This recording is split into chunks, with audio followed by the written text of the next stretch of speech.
Probably found yourself scrolling through real estate listings late at night, the glow of your phone screen lighting up your face as you look at houses that seem to stretch the limits of your dreams. Maybe it's a 3-bedroom in a neighborhood that's perfect for a growing family, or a charming house with a white picket fence, located just a short drive from the city. The price tag? Mitty, just a short drive from the city. The price tag? Well, it's just $500,000. It feels within reach, right? You've been saving for years.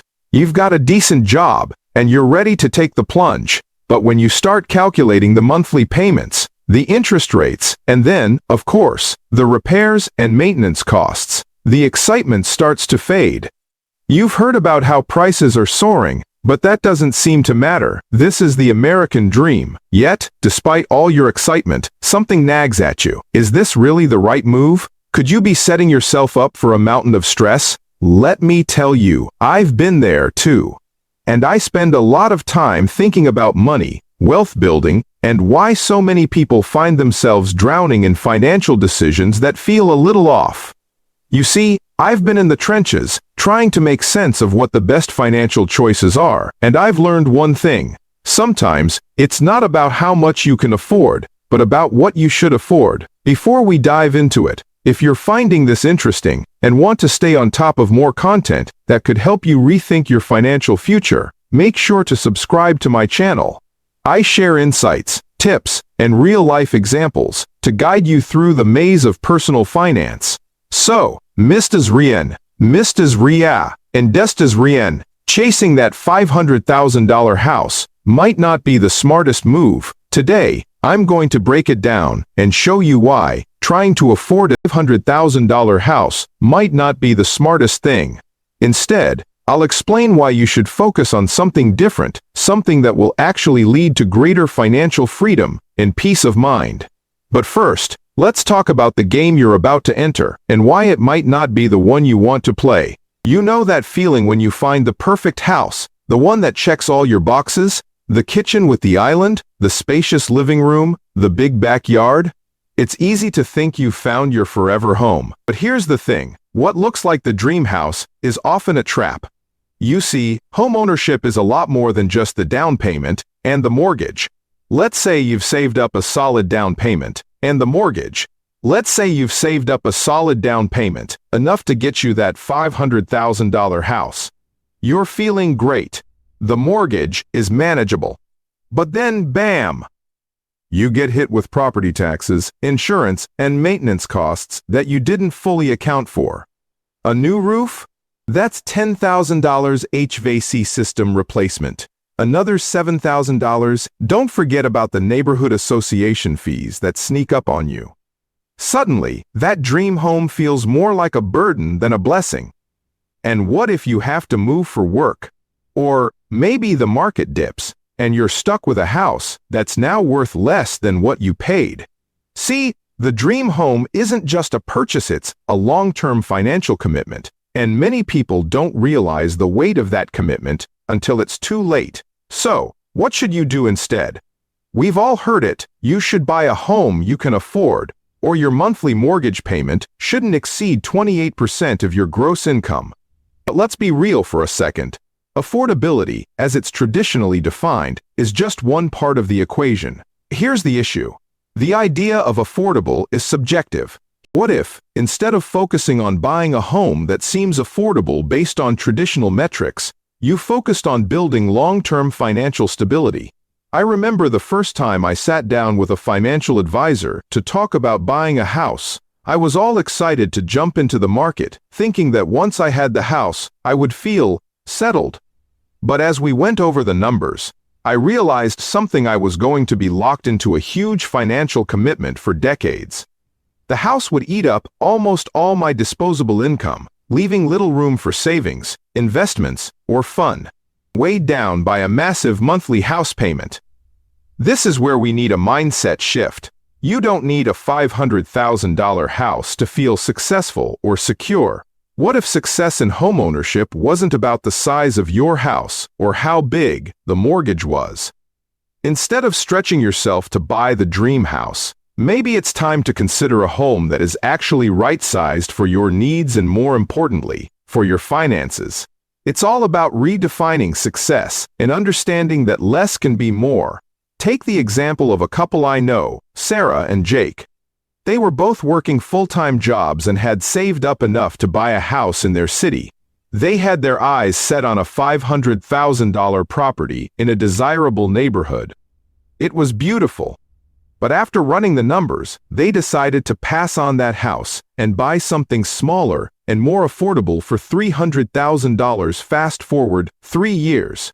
Sarah and Jake are thriving. Not only do they have a much lower mortgage, but they also have more disposable income for travel, retirement savings, and unexpected expenses. They've built up an emergency fund, have no debt, and can breathe easy knowing that their home doesn't consume their entire paycheck. Now, that's a win. So, why do we think we need the big house to be happy? Why is bigger always better? Let's break down the numbers, shall we? On a $500,000 home, assuming a 20% down payment, you're looking at a mortgage loan of $400,000 with current interest rates. That's going to run you around $2,000 a month just for the mortgage. But don't forget the other expenses. Property taxes, homeowners insurance, utilities, maintenance, and upkeep could easily tack on another $1,000, $2,000 per month. That's a massive chunk of your monthly budget.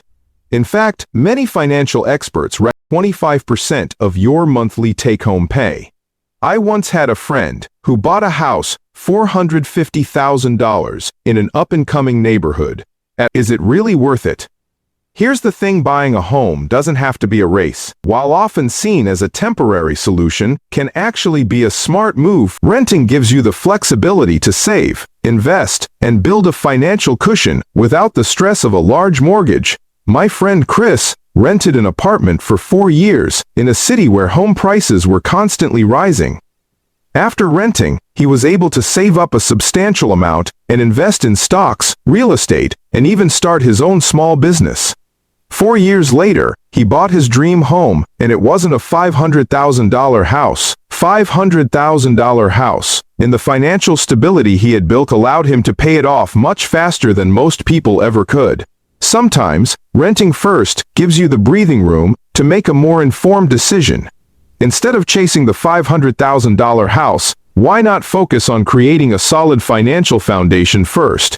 Build your savings, invest in your future, and let that growth guide your housing decisions. You might find that in a few years, you can afford something even better without the stress of overextending yourself. Remember, financial freedom isn't about the house you live in. It's about your ability to live comfortably, save for the future, and not be tied down by debt. So, here's the takeaway. Stop trying to afford a $500,000 house. Instead, start by thinking about what you truly need and focus on building a strong financial foundation first. You can always upsize later, but right now, your future self will thank you for making a smarter, more sustainable decision. Take a moment to imagine a life where you're not living paycheck to paycheck, where your finances give you the freedom to do what you want, not what you're forced to do. That's the kind of life I want for you. I know this journey isn't always easy. The pressure to keep up with what everyone else is doing can be overwhelming. It feels like every time you turn around, there's someone else buying a bigger, flashier house. Here's the thing, just because everyone else is doing it, doesn't mean it's the right choice for you. Imagine what it would feel like to not worry about making that next mortgage payment, to not feel like you're just one paycheck away from drowning in debt. That homeownership isn't the be-all and end-all. Your path to financial independence is about making smart, sustainable choices. Look, I'm not here to tell you that you should never buy a house. If you've saved up, you've researched, and you're in a position to buy something that truly fits your lifestyle, then go for it. But if you're just chasing the idea of a big house because you think it's the marker of success, I want you to step back for a second and think, is this the choice that will truly give you peace of mind, or is it one more financial stress that's going to follow you around for years? Think about your future, not just the house you live in right now. Picture a life where you can invest in your dreams, take vacations without guilt, and have the freedom to make decisions based on what you value, not just on what a bank says you can afford. And hey, if this whole mindset shift got you thinking a little differently about your financial future, again, don't forget to subscribe to my channel. I'm constantly sharing insights and actionable steps to help you rethink your money, manage your debt, and build wealth the right way. You're not in this alone, and I want to make sure you have the tools and knowledge to make decisions that lead to a brighter, more secure future. Remember, your home is just one part of the bigger picture, and while it can be a great investment, it should never be the thing that controls your life.